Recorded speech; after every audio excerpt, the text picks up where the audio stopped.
cây longin khoza karua chan zon a chin lung afa cây cha mitlit lak na mitlama an chua liam cha chan vial te hovan hai lo nom thlai mai len liao chan kha ben sai mai min mai he kan do tu ke ka far o nang long ke cha chin hem tu ni si din se mong na bang nun nem te ka jang nem kam pom liao chan kha ka mit thlam a mi cham pang e gut sin nem klai kan len nak zalam din bun ching hloi nem tang kan thu ton nak na ni anil hame nang khoi hen na thiu dao bang bao reng mangu cây chin hem tu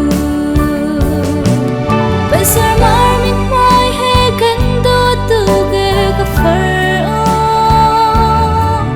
nang long cây cha chin hem tu na si ti se mong nào bang nun nem te ka chang nem kam pom liao chan kha ka mit thlam a na cham pang e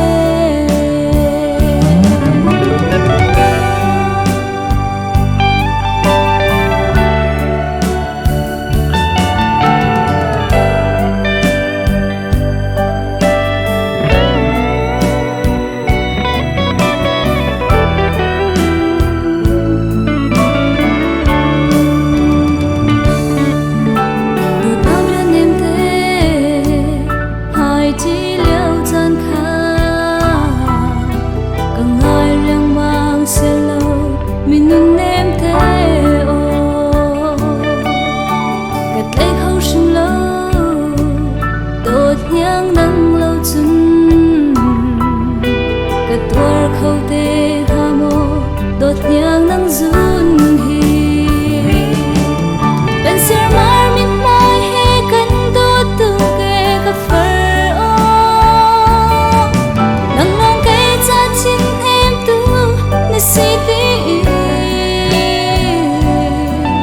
se mong nào bang nun nem te ka chang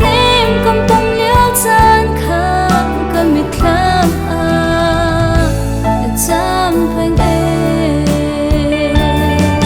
ben siar mar min mai he kan do tu ke ka far o nang long ke cha chin hem tu na si ti se mong nào bang nun nem te ka chang nem kam pom liao chan kha ka mit thlam a na cham phang e ka mit thlam a na cham